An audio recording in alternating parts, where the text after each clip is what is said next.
Hello बच्चों, तो आज हम सीखने वाले हैं union of sets. Union of sets हम फाइंड करेंगे और a union b is equal to b union a is equal to और नॉट इक्वल टू अब हम वेरीफाई भी करने वाले हैं।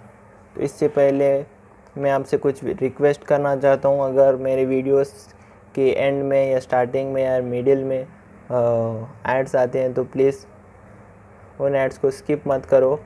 उन एड्स से मुझे फाइनेंशियली सपोर्ट मिलता है, तो प्लीज़ स्किप मत करो, क्योंकि अगर आप वो स्किप कर देंगे तो मैं आपके लिए वीडियोस बना नहीं पाऊँगा। हाँ, वैसे मुझे बनाना अच्छा लगता है, फिर भी मुझे आइटम्स या फिर कुछ मटेरियल्स नहीं मिल पाएंगे, जैसे कि बुक्स हो गए, पेन्स, शार्पनर या जो भी मैं वीडियोस में यूज़ करता हूँ। तो चलिए अब मैं आपको समझाने वाला हूँ यूनियन ऑफ सेट्स कैसे फाइंड करते हैं। तो चलिए मैं दो सेट्स कंसीडर करने वाला हूँ, ए और बी। तो ए को कंसीडर करते हैं हम। वैसे मैं छोटा ही कंसीडरेशन करूँगा। 1 हो गया, 2 हो गया, 3 हो गया, 4 हो गया और 5 हो गया। चलिए अब बी को कंसीडर करते हैं। 2 हो गया, 4 हो गया, 6 हो गया, 8 हो गया और ये हो गया 10। यहाँ पे 5 एलिमेंट्स, यहाँ पे 5 एलिमेंट्स। चलिए मैंने इस तरह इजी एक्सप्लेनेशन के लिए ले लिए हैं। तो अब हम फाइंड आउट करेंगे ए यूनियन बी। इससे पहले हम यूनियन का मतलब समझेंगे। यूनियन का मतलब तो आपको पता ही होगा, या फिर नहीं पता तो मैं आपको बता देता हूँ। यूनियन यानी यूनिटी या फिर सेम ग्रुप, यानी सेम ग्रुप इसका मतलब। तो चलिए ए यूनियन बी अब हम फाइंड आउट करने वाले हैं। तो देखो बच्चों, ए यूनियन बी यानी कॉम्बिनेशन, जो कॉम्बिनेशन बनता है उसको हम कहते हैं कॉम्बिनेशन। जो भी कॉम्बिनेशन यहाँ पे बनने वाला है ए और बी सेट्स के, उसको हम ए यूनियन बी कहेंगे और उसको हम यूनियन कहेंगे। तो चलिए देखो, जब भी आपको एग्ज़ाम में फाइंड आउट करने का कहे a union b find out करो और ए और बी दोनों की वैल्यूज़ या सेट्स देते हैं, तो आपको इस तरह फॉलो करना है। देखो, पहले आपको ए यूनियन बी आपको लिख लेना है, फिर आपको लिखना है सेट ए, यानी 1 2 3 4 5 यूनियन 2 4 6 8 10। हमेशा आपको पहले इस तरह आपको लिखना पड़ेगा, क्योंकि अगर आप इस तरह नहीं लिखोगे एग्ज़ाम में तो आपके नंबर कट सकते हैं या फिर मार्क्स आपके डेंजर में रहेंगे। तो पहले आप सीख लो और फॉलो करो स्टेप को।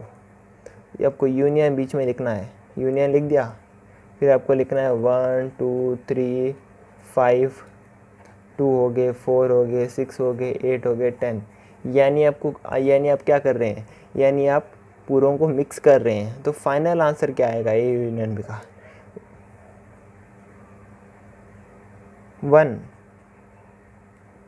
तो अब आप देखो 2 यहाँ पे रिपीट हो रहा है, 2 यहाँ पे रिपीट हो रहा है। तो क्या करें, 2 बार, अगर 2 या 3 या 4 बार जो भी चीज़ रिपीट होए वो आपको एक ही टाइम लेनी है। तो 2 यहाँ पे रिपीट हो रहा है 2 बार, तो हमें एक ही बार लेना है।